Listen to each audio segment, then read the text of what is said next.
Hi, friends. This is Sarah Mae Bates for Help Me Be Me. And this is an episode about redefining yourself and shedding older selves.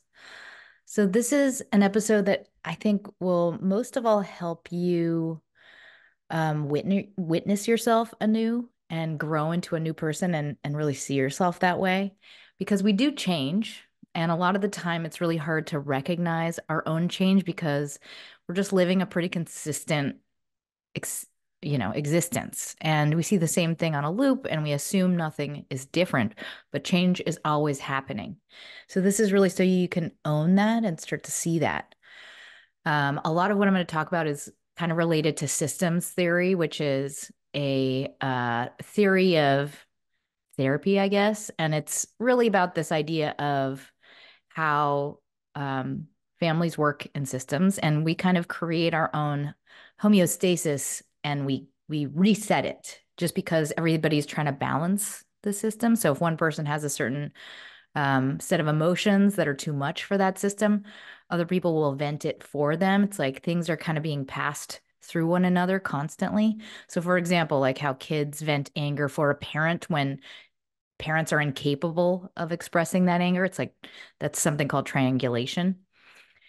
The reason I brought that up is because I think that in a lot of situations, we have a feeling about ourselves, and that is reinforced by those around us unconsciously.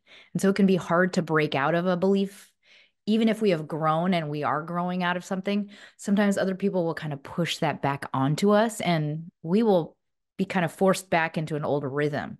So, this is really about breaking out of those types of things, those types of loops that are suppressed upon us and then or oppressed upon us, I guess.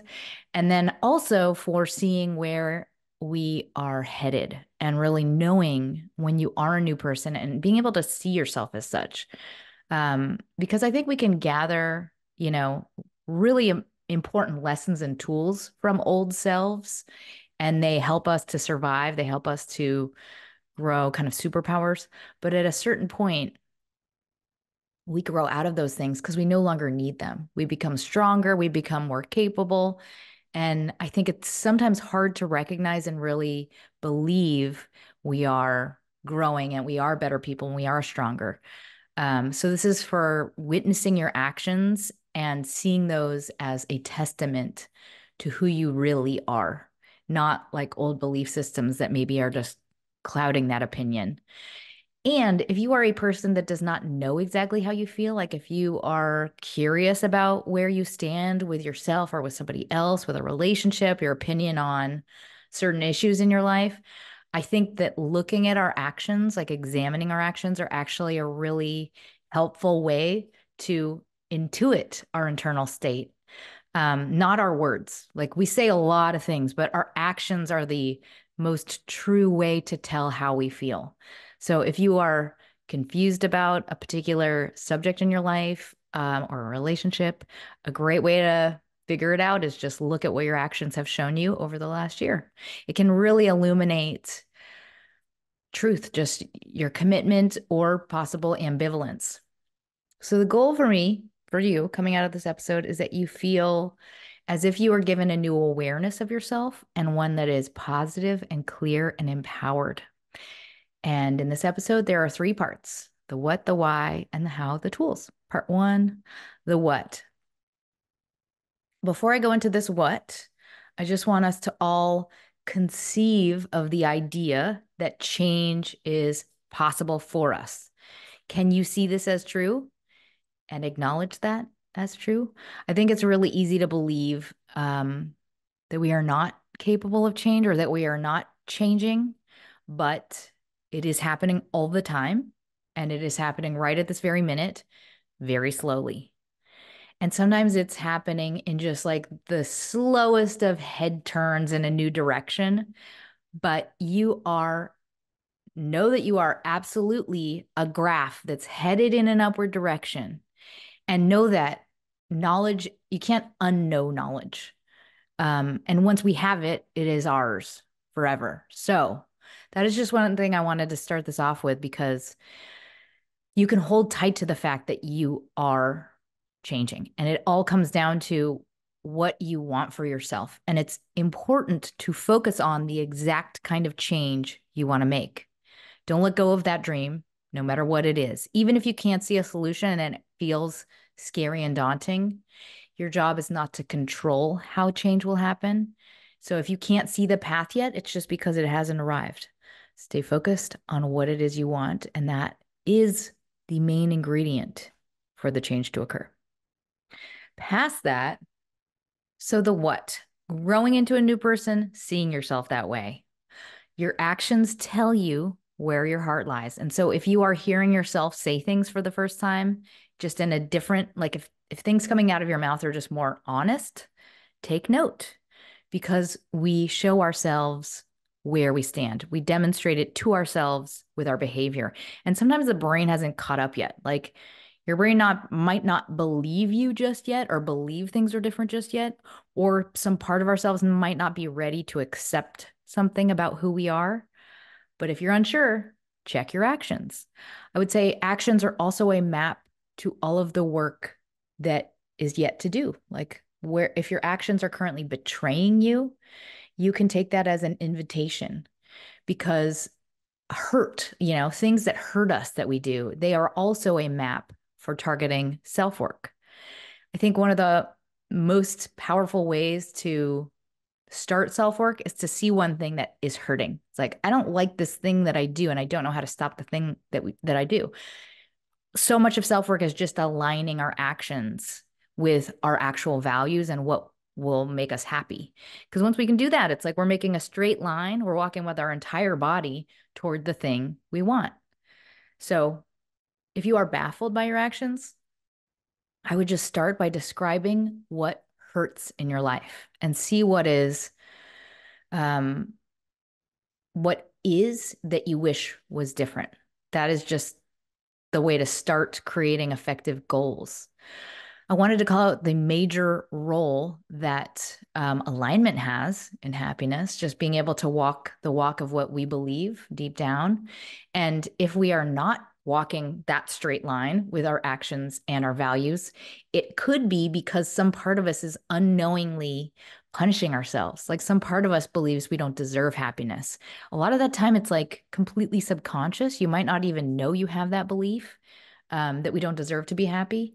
Or we might be creating a sense of control over self-destructive behaviors that we don't understand the roots of. So if that's ringing any bells, if that feels like it has a little bit of friction or texture or hotness to the touch, I invite you to dig further into that. Another huge factor behind being unable to break out of a certain role in your own mind or create the change that you want to make is projection. A lot of the time when something that we have done in a past life or in an old self has traumatized people in our family or in our system, as I called it, like a partner or parents, for example, those people will constantly reset you to that role via their projection. And this is really, really powerful. Even though it's somebody outside of you, it can be something that they force upon you so that you have to resume the old dance or the old behavior just because they're trying to engage you in a certain rhythm. And so even if you have grown out of that thing or you no longer are that person, they will continually reinforce it with how they treat you or the words that they say to you or the fights that they initiate. And when one person or two people are dancing a certain dance, it's really hard for the other person not to resume the old rhythm as well. I remember this when I was younger. It was really hard for me to break out of this like black sheep role because I was constantly being redirected into it, even though I was no longer that person. So if that's happening to you, take heart, know that it's not forever, and it's also likely not conscious on the part of the other people. I think it's going to require time for other people to just be able to see the difference between their perceptions and reality. And a lot of the time, it takes like a major milestone to reset that perception, like, a birth, a death, something that like everything has changed. That's when most people have the greatest opportunity to change their awareness. But outside of that, the most important thing for you is to recognize that that is happening, and not fall into the old pattern. It's like we really have to rise above the people just kind of wanting us to resume this old role. We have to step back from that dance, because if somebody's trying to salsa with you and you stop doing the salsa, it's like they can't keep going with you, you know? That is a symptom of whatever your old system with them was. And they're just kind of trying to reset the climate. And oftentimes, what that is a position where they had control over you, or they had some feeling of superiority. That's like where people want to keep telling you, like, no, no, no, you're supposed to be down here. So it's like it's kind of an addictive stance to have on the part of the other person. I don't think it's intentional. It doesn't make it any less sucky, but I just wanted you to be aware of that. Which brings me to part two, the why. Well, I mean, I'm talking about change in this whole episode. We are developing and evolving all the time as we move through life, and all of this is a process. So just to see yourself as static, if you are seeing that, it's an illusion, because we are just by default, we're growing, we're in motion.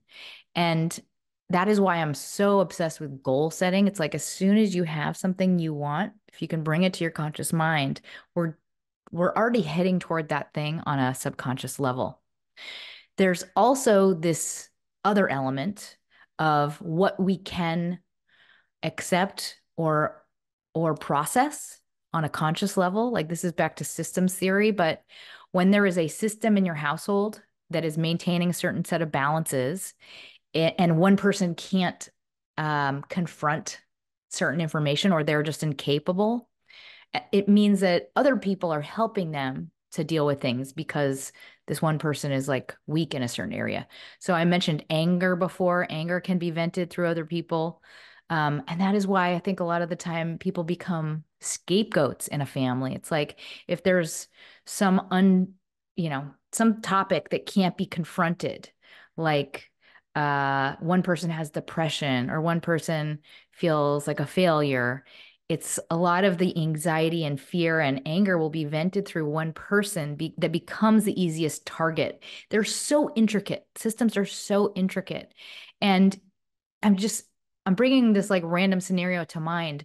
But as you will become aware of this concept, I think you will notice it in whatever systems you are a part of. Like unconsciously, other people resist one person in the system changing. And so they're just trying to reinforce what they're used to. And that is the thing that makes them feel in control of, venting whatever things are needed to be vented. Um, so either way, if you are a part of a system that is not enabling you to see the growth in yourself, that is just a sign that you got to create some distance from it so you can continue to grow and see yourself and own that identity. Identities are uh, really powerful in how they create our belief systems of the world and everything in it, and what we should be worried about, what we should expect from ourselves, what we should expect from others. They have the ability to also encode how far we reach, how confident we are, what behavior we expect from other people. It's super important to be conscious about where you are limited in your own sense of self. I have a lot of echoes of old identities that I'm still like becoming aware of and starting to like work to shed. And they come up in like, I mean, most of the time they'll come up in times of fear or ego threat, when you're feeling insecure, when you're feeling like instability in your life. And I just wanted to go into those a little bit just because sometimes you'll hear these voices of old identities and you can kind of trace them, and you can actually identify what self, like what time that voice is from. Sometimes they're very confusing and vague, but they create like ripple effects in our adult lives, in our current day lives.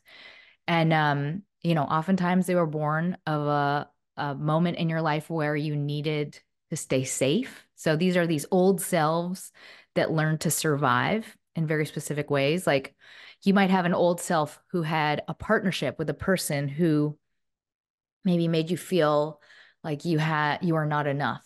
Maybe you had to worry about them being faithful, or it made you feel very insecure about your own merits and your own attractiveness, or whatever it is. Like, or for example, let's say if you were abused when you were young, might make you feel a vague sense of like your attractiveness as one of your only valuable traits. Like all of these things, even if they're from a very long time ago, they become more prominent in how they present in our coping skills, like later on.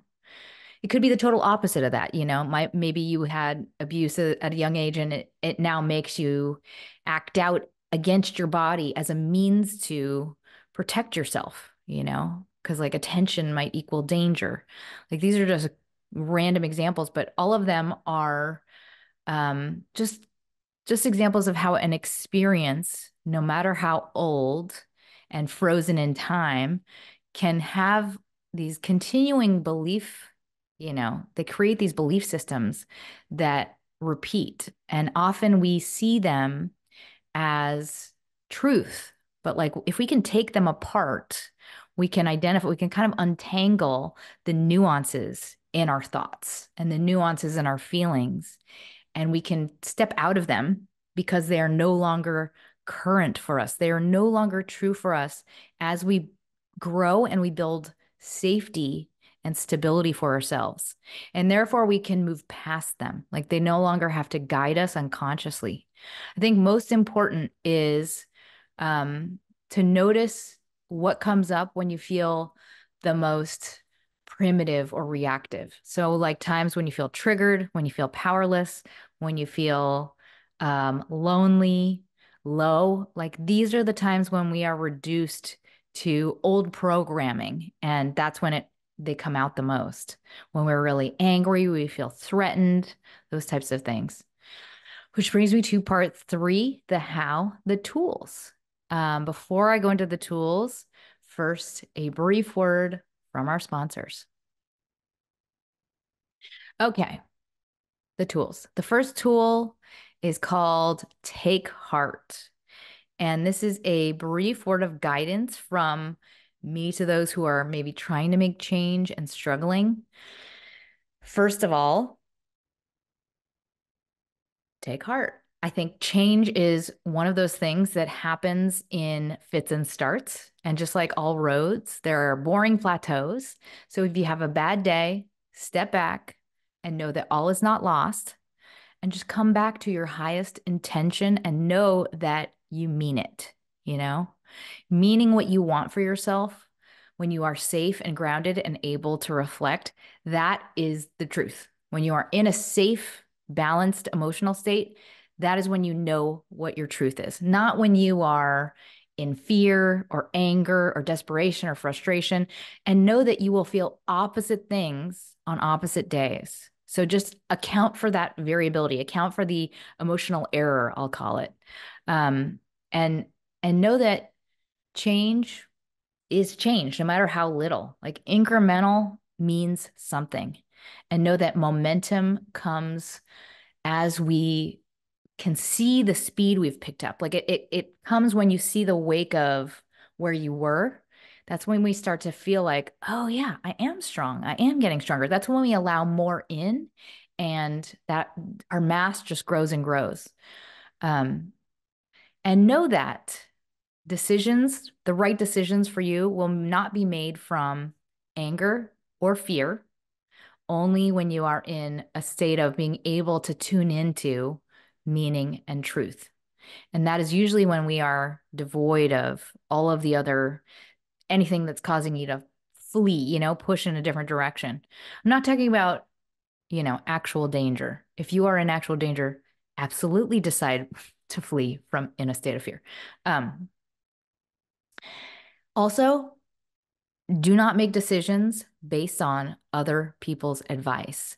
It has to also feel true for you. Otherwise, oftentimes we are betraying a part of ourselves. And usually if we are trying to force something, we're really ambivalent, we're going in circles, we're spinning. It's like that thing or mental state where you're trying so hard to solve for something. It's because it's not baked yet. There isn't an answer just yet. And know that if that's the thing that's happening in your body, the first thing we have to do is just step back from the energy of trying to force it. We have to take a break from it and know that the truest answer will be revealed to us when we have solved what it is. It's going to come from a different place.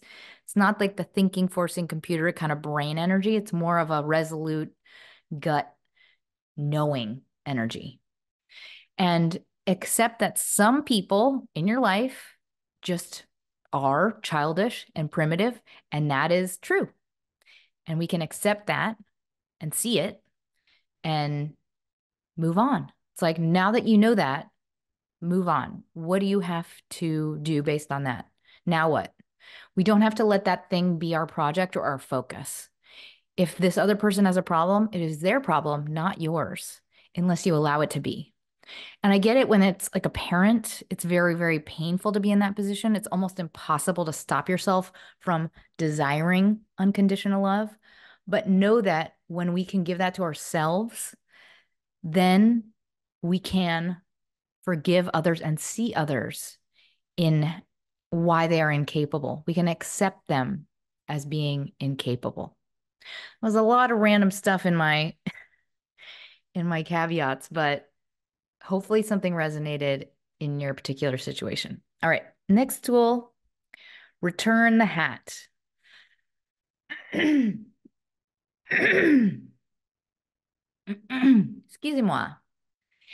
If a person in your life is continually putting a particular old hat on you, just be sure and return it and label it specifically. And by that, I mean, like if a person is projecting an old, out of date identity upon you, you can quite literally hold it out in your hand, call out the label. Oh, you are doing, you keep giving me this identity. This is no longer current for me. Just hand it back in a non-judgmental way. This is not about coming from anger or antagonizing. It's just calling a very specific name to the inaccurate label so that they can constantly see it again and again. This is like just in service of them starting to break out of the thing that no longer is true. Most important is we have to be above that label and exist on a new plane of energy. And that plane of energy is one that is not affected or pulled down by the label. So any attempts to engage us in this old frequency, they're trying to get us back into the old salsa dance. And that is where they feel comfortable. It's the state of homeostasis. So if you are noticing that, you just step back and you say, oh, you're trying to do this again. I'm not this anymore. And you hand it back. And if you do not dance, if you stop in that moment, they cannot keep dancing the same dance. Little by little, you are creating a wake of difference. Like there's no way for them to continue on the same loop. All right. The next tool is a journal reflection. This is a fun one. It's just to get you to map your trajectory and really watch yourself and see the difference between the self you are today versus the self you were 1 year ago or 2 years ago. So let's do a little journal reflection. And quite literally, what I want you to do is start by listing out everything you did today. If it's the morning, do yesterday. Everything throughout the day. If it makes it meatier, if nothing substantial happened yesterday, maybe do the last 2 days. Whatever it is, just jot down everything that you accomplished, everything that you focused on, all of the things that moved a needle in your life. And once you have that, I want you to look back at exactly 1 year ago or 2 years ago and just see where you were then. See what was kind of focal for you at that time and notice where your intentions were going. And in that comparison, I just want you to make note, this is like an additional journal prompt. What has changed? What can you extrapolate about that change? What can you notice about areas you have developed?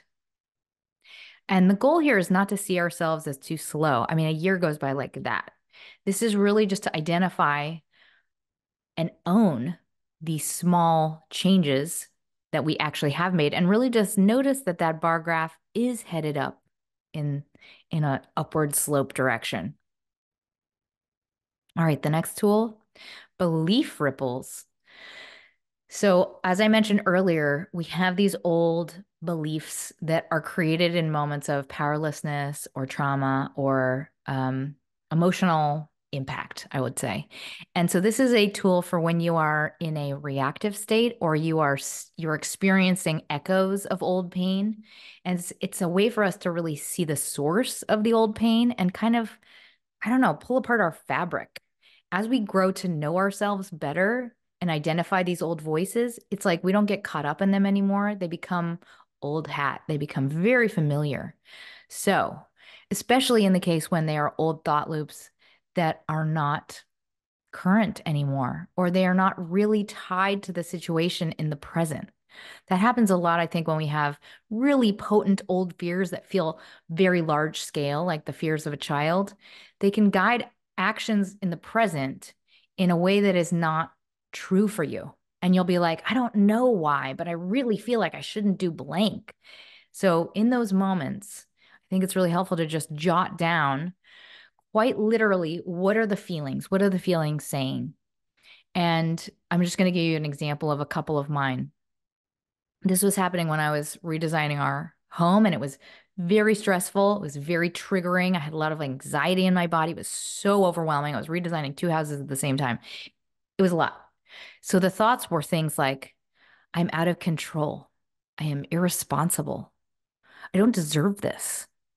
And those felt very hot to the touch. They were super big feelings. And I was like, where are these from? These don't feel current. They don't feel like they match with my current identity. So, the second part of this journal exercise, once you've written down whatever those feelings are, those thoughts are, what is this the voice of? What time? So, this is like a free association prompt, but you will notice that certain things you write in this free association will be a little stickier. Like they'll be like, ooh, that one's got a little energy behind it. For me, it was all of these voices of powerlessness, overwhelm. What were the times in my life where I felt the most overwhelmed, where I had the least amount of weaponry to fight with the really overwhelming situation in my life, and when I didn't have a strong enough ego to stand on. For me, that was like when the most emotional instability was happening during high school, a lot of lack of control. I had an eating disorder I didn't know how to stop. That left the most mark on my identity, was just feeling powerless, completely out of control and powerless. So that is what recurs when I get into a state of overwhelm. It's like, oh, it's this very specific time. This is the voice of my pain from this very specific time. So those are the I think the most helpful moments to really see, oh, oh, you are from this time. Don't worry. I'm not you anymore. But this is an opportunity to feel compassion for yourself and calm yourself and reaffirm, don't worry, that's not what's happening right now. All right, the next tool is called See the Truth of My Actions. I think one thing that is really helpful is in areas where you are trying to work through a belief about yourself. Like right now, I'm growing into a comfort in my own skin. And one of those things is in just the practices I have for myself, including what I value as important in a life, you know? And one of those things is just creative, um, I would say art. Just being an artist is one of the things that's most important to me in just my lifetime. So one thing that I think is really helpful is just looking at your actual calendar. Like first of all, jotting down or finding a list of your values in your journal, and then looking at your actual calendar and seeing where your time is going. What are you putting emphasis on in the time you spend? And a lot of the time you'll see like, oh, I do value that thing. And if you are not seeing that on your calendar, that is a symptom of not being guided by your value system, being guided by other people's expectations of you. I think a lot of the time we get carried away by what we think we are supposed to do versus what we actually care about. So this is really an accountability exercise. Look at the time spent, maybe the last month, and look at the value system. What do I say is important to me? Am I meeting all of those requirements? If not, gentle tweaks. That's all we're looking for. Adding more emphasis in the coming weeks to the things that you think are genuinely important. All right, the next tool, the power in ritual. This is another calendar-based tool. Sorry to have them back to back. I know it's really weird, but like rituals or practices, physical practices have immense power in how they affect our belief systems and our unconscious. And they also have immense power in just shifting the tectonic plates of the universe.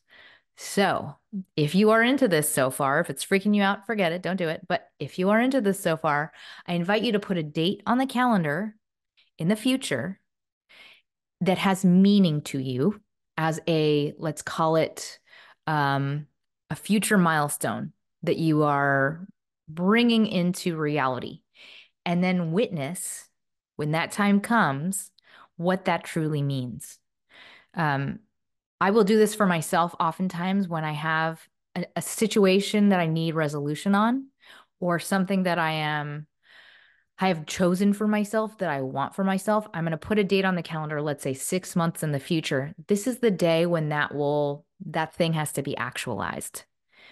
Set it on the calendar, give it a specific label that's kind of creative or has resonance for you or meaning for you.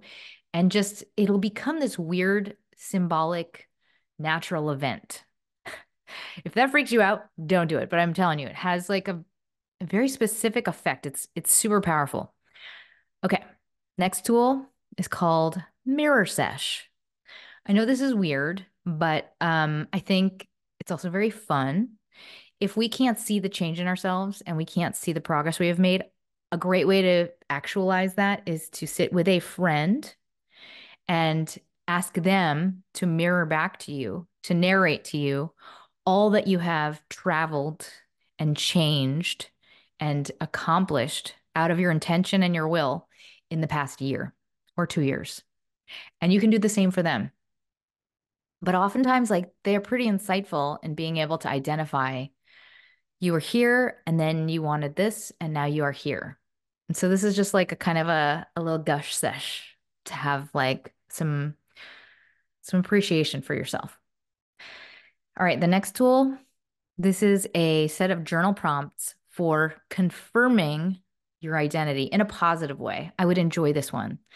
It's just a check-in more than anything, but I have a couple of prompts for that in particular. First one, what do I want to celebrate about where I am right now? Next prompt, what do I want to bring forth in the coming weeks and months? Next prompt, what do I want to protect and honor that is currently working? And I would say this is a super important one, and it is harder for us to gravitate toward when we are more growth oriented. So just don't forget that you're doing a lot right now, and don't throw that away. It's really easy to focus on all the change that's yet to come and like all the stuff we're not doing quite right or the stuff that we wish was different, but like really energetically recognize these are all of the things that I should not take for granted that I'm currently doing right. All right, that's that tool. The next tool is called Recognition Lens.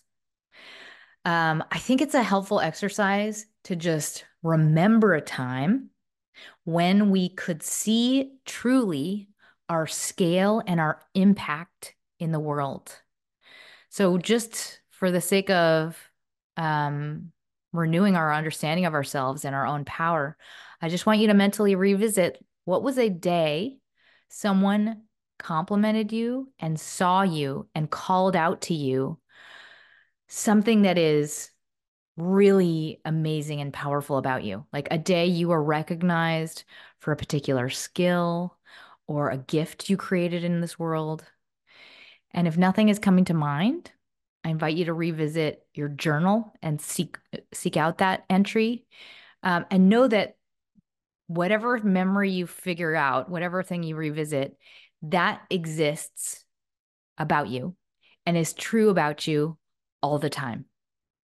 Like we just don't get access to that info on a daily basis, but the flood of it will come, in a moment like a wedding speech, for example. Just know that that is always true of you. Like all of that, whatever the compliment was, that is always true of who you are. All right, the next tool, this is a fun one, I think. It's called Corporate Bull. I'm encouraging you to write some Corporate Bull. This is a spin on the way, I don't know if you ever are on LinkedIn, but there are a lot of people who write very corporate summaries about themselves, and they all kind of sound a little bit generic and like, I basically invented the fucking universe. Like, I want you to write one of these about yourself, like you were a narcissist, writing about all of your incredible accomplishments, not in a LinkedIn profile, in a universe profile. And I would say when we can force ourselves to write in this hyperbolic voice, it's like almost like a mental exercise of standing in a Superman stance. It's a really fun way to, I think it's a good exercise though. It's like start to write about yourself and think about yourself in that hyperbolic way. And the more we can practice that, the more it becomes natural to us. I'm trying to make us all narcissists.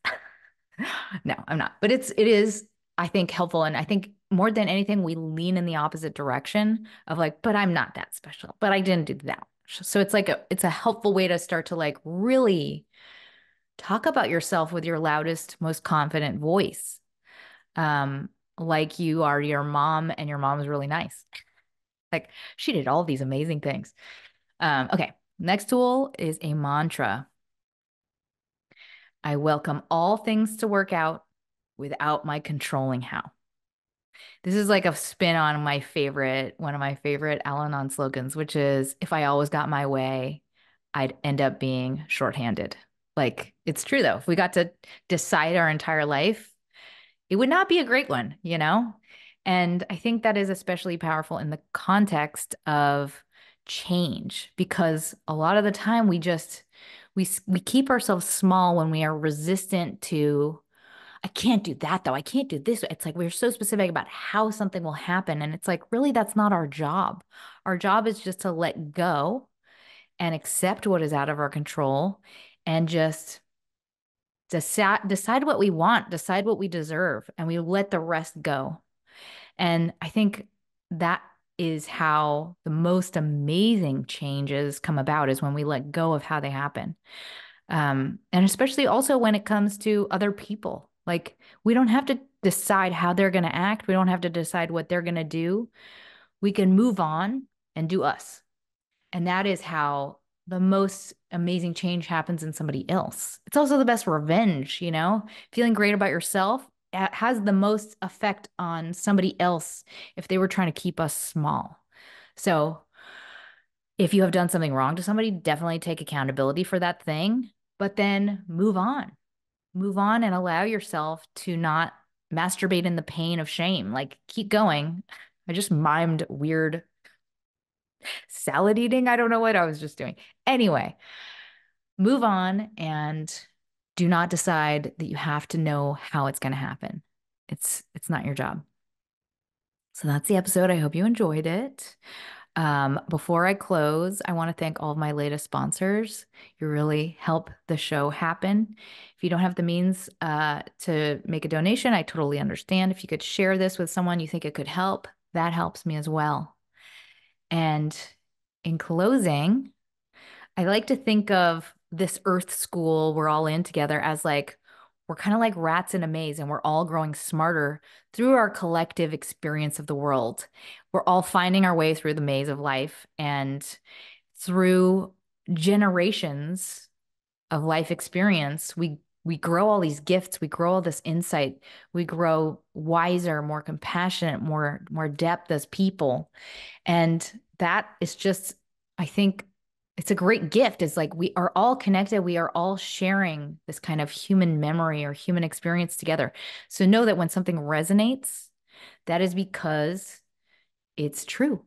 It's striking a chord because we share that truth. And so lean into those moments. Don't take them for granted. Don't explain them away. If something is ringing a bell, it's because it's true for you. And you can own that about yourself.